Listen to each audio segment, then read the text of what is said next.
Hello दोस्तों, स्वागत है आपका अपने YouTube channel defence study railway पे। तो दोस्तों ये कि आज मैं आपको यूपी ट्रिपल एससी पट के एग्जाम से रिलेटेड आपको टॉप 20 जीके क्वेश्चन कराएंगे, ठीक है।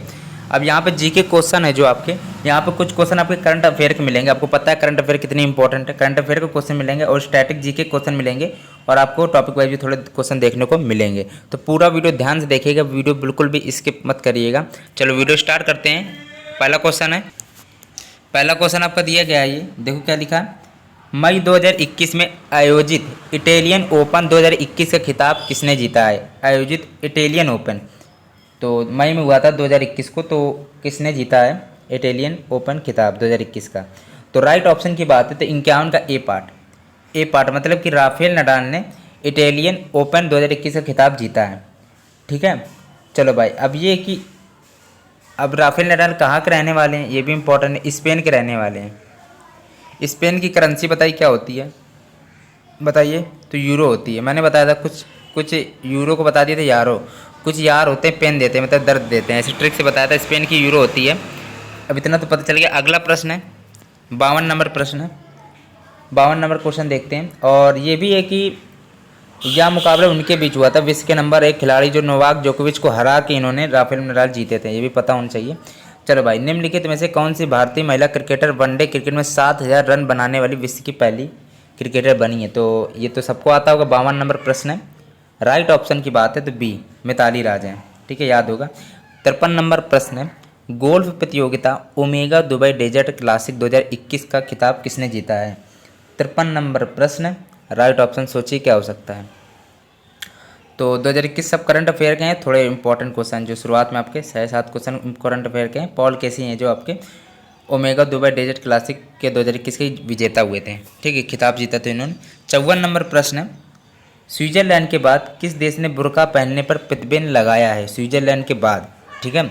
तो राइट ऑप्शन इसका क्या होगा। 54 नंबर प्रश्न है। तो श्रीलंका और स्विट्जरलैंड में ये कि बुर्का पहनने पर प्रतिबंध लगाया गया है, ठीक है, रोक लगाई गई है। चलो भाई, अगला प्रश्न है 55 नंबर प्रश्न है, इंपॉर्टेंट पढ़ लेना। प्रेस सूचना ब्यूरो पीआईबी जो के प्रधान महानिदेशक का पदभार निम्नलिखित में से किसने संभाल लिया है। तो 55 नंबर प्रश्न है। राइट ऑप्शन इसका क्या होगा। देखिए सी ऑप्शन है जो जयदीप भटनागर, यहाँ पे सी ऑप्शन बिल्कुल राइट है। प्रेस सूचना ब्यूरो के प्रधान महानिदेशक का पदभार इन्होंने संभाला है। अगला प्रश्न है। अगला प्रश्न दिया गया है, ये तो हो गया भारत और श्रीलंका, ठीक है। भारत और किस देश ने दोनों देशों के बीच एक हॉटलाइन स्थापित करने को लेकर बनी सहमति की घोषणा की है। 56 नंबर प्रश्न है। राइट ऑप्शन इसका क्या होगा। तो भाई चीन, भारत और चीन, ठीक है। भारत और चीन तो ट्रेंडिंग में होगा क्योंकि चीन के वुहान देश से कोरोना निकला था आपका। भारत और चीन देशों ने दोनों देशों के बीच एक हॉटलाइन स्थापित करने की लेकर मतलब सहमति की घोषणा की केवल। और भारत और चीन के बीच के सीमा रेखा बताइए कौन सी है। तो मैकमोहन रेखा है, ये तो सबको पता होगी। अगला प्रश्न है। और रेड क्लिफ रेखा बहुत बार पूछी गई है तो सबको आना चाहिए। रेड क्लिफ रेखा किनके बीच होती है। भारत और पाकिस्तान के बीच में होती है, सबको आता होगा। और एक और पूछी आती है, अक्सर मैं बता भी चुका हूँ पहले। डूरंड रेखा किनके बीच होती है। डूरंड रेखा वो आपकी किनके, पाकिस्तान व अफगानिस्तान के बीच में डूरंड रेखा होती है। इंपॉर्टेंट था, बता दिया। 57 नंबर प्रश्न है। राजस्थान के मुख्यमंत्री अशोक गहलोत ने आयुष्मान भारत ने आयुष्मान भारत महात्मा गांधी राजस्थान स्वास्थ्य बीमा योजना के नवीन चरण का शुभारंभ किया है। इस योजना अंतर्गत पूर्व में प्रत्येक बीमा कवर को बढ़ाकर कितना कर दिया गया है। 57 नंबर प्रश्न है। तो इसका डी ऑप्शन में से 5 लाख रुपए कर दिया है, ठीक है, याद कर लेना भाई, इंपॉर्टेंट है। अगला प्रश्न देखते हैं 58 नंबर है कि किस अमेरिकी रॉकेट स्टार्टअप कंपनी ने जैव ईंधन द्वारा संचालित विश्व का पहला वाणिज्यिक बूस्टर स्टारडस्ट 1.0 को लॉन्च किया है।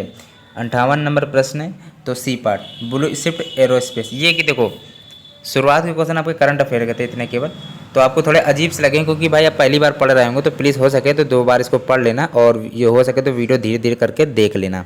इंपॉर्टेंट इसको पढ़ लो अच्छी तरह, ठीक है। चलो इसमें तो कोई डाउट होगा नहीं आपको, 5 लगता है। अगला प्रश्न है की है इस मिशन के माध्यम से निम्नलिखित में से किसका अध्ययन किया जाएगा। 59 नंबर प्रश्न है। तो सी ऑप्शन यहाँ पे आकाशगंगाएं एवं ब्रह्मांड निर्माण प्रक्रिया को, ठीक है।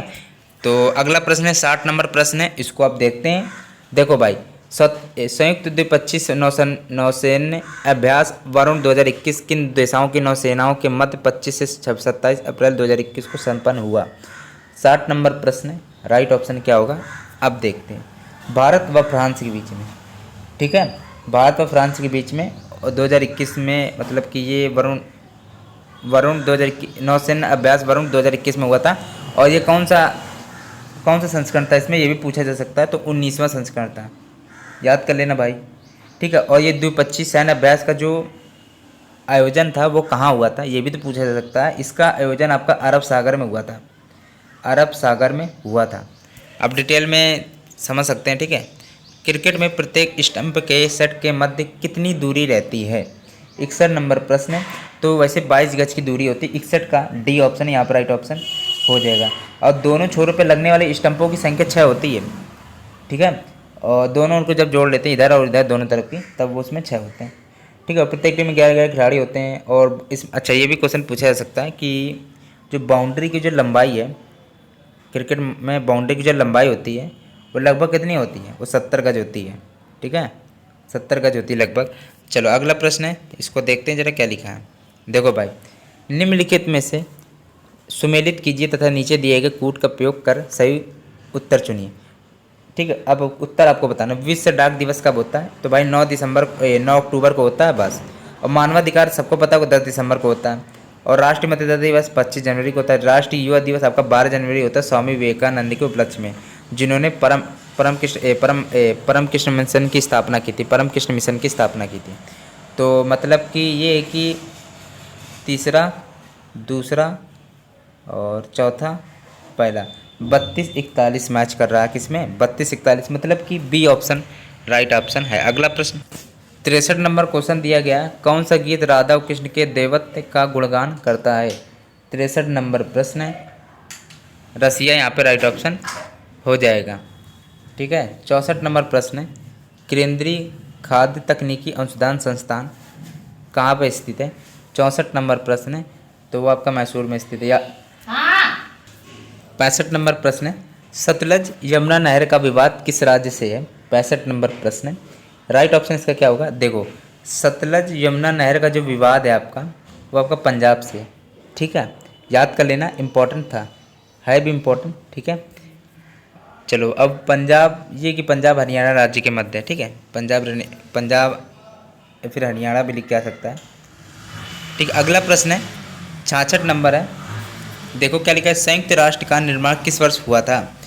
66 नंबर प्रश्न है, तो याद कर लेना, सी ऑप्शन है। संयुक्त राष्ट्र का जो निर्माण है वो 1945 ईस्वी को हुआ था। अगला प्रश्न है, बाकू किस देश की राजधानी है? 67 नंबर प्रश्न है, तो बाकू है जो अजरबैजान की राजधानी है, याद कर लेना, सी ऑप्शन राइट। 67 नंबर प्रश्न है, इसको भी देखते हैं क्या लिखा है। वही अजरबैजान हो गई। कंगारू किस देश का राष्ट्रीय प्रतीक है? 68 नंबर क्वेश्चन है, तो कंगारू कहाँ का भाई, सबको आता होगा, ऑस्ट्रेलिया कहाँ पे, ये ऑप्शन है, ठीक है। किस यूएनजीसी का मतलब कहाँ पे, मतलब ये होगा कहाँ पर यूएनजीसी का मुख्यालय, अच्छा किस जगह में, अच्छा यूएनजीसी का मुख्यालय पेरिस में है। इसमें क्वेश्चन समझ में नहीं आया, ये क्वेश्चन थोड़ा गलत है, ऐसे कर लिया तो फिर, हाँ भाई ये यूएनजीसी में, तो ये देखो यूनेस्को का मुख्यालय आपका पेरिस में है। किसका मुख्यालय पेरिस में? तो यूनेस्को का मुख्यालय आपका पेरिस में, याद कर लेना, एक मिनट रुकिएगा। यूनेस्को का मुख्यालय पेरिस में है और स्थापना कब हुई थी? 16 नवंबर को हुई थी, ठीक है। अगर सन पूछ ले तो 16 नवंबर 1945 ईस्वी को हुई थी, बस इतना ही है, ठीक है। इसमें थोड़ा गलत शायद लिखा है, बस ये कि यूनेस्को का मुख्यालय पेरिस में है और 1945 को होता है 16 नवंबर को। 70 नंबर प्रश्न देखते हैं भाई, एक छोटा सा काम कर लेना, डिस्क्रिप्शन में लिंक मिल जाएगी, तो हो सके प्लीज़ डिस्क्रिप्शन में लिंक हो जाएगी, लिंक मिलेगा। मेरे सेकंड चैनल का नाम है डिफेंस स्टडी, उसको प्लीज़ सब्सक्राइब जरूर कर लीजिएगा। 70 नंबर प्रश्न है, दक्षिण एशियाई क्षेत्रीय सहयोग संगठन, वही सार्क है, ठीक है, साउथ एशियन हो गया, समझ में आ गया होगा, का गठन किस वर्ष हुआ? 70 नंबर प्रश्न है, सी ऑप्शन। सार्क का मुख्यालय सार्क का जो मुख्यालय अभी सब बताएंगे। सार्क का मुख्यालय आपका नेपाल में है, नेपाल भी कह सकते हैं या काठमांडू, क्योंकि नेपाल की राजधानी काठमांडू है, ठीक है। चलो नेपाल की राजधानी काठमांडू। और सार्क का स्थापना कब हुई थी? सार्क की स्थापना दोस्तों 8 दिसंबर को हुई थी, 8 दिसंबर 1985 ईस्वी को हुई थी, पढ़ लेना। 1985 ईस्वी को स्थापना हुई थी और इसका मुख्यालय है जो हेडक्वार्टर नेपाल की राजधानी काठमांडू में हुआ था। और सार्क में कितने सदस्य हैं? 8 सदस्य हैं, 8 देश मतलब शामिल है। तो अफगानिस्तान है, बांग्लादेश है, भूटान है, भारत, नेपाल, मालदीव, पाकिस्तान और श्रीलंका, इसमें पड़ोसी देश आते हैं भारत के एक प्रकार से। ठीक है, तो भाई ये कि देखो इंपॉर्टेंट क्वेश्चन थे। और अभी तक चैनल को सब्सक्राइब नहीं किया तो कर लेना, और डिस्क्रिप्शन पे लिंक है मेरे सेकंड चैनल को भी सब्सक्राइब कर लेना। वीडियो अच्छा लग रहा है तो लाइक ज़रूर करिएगा।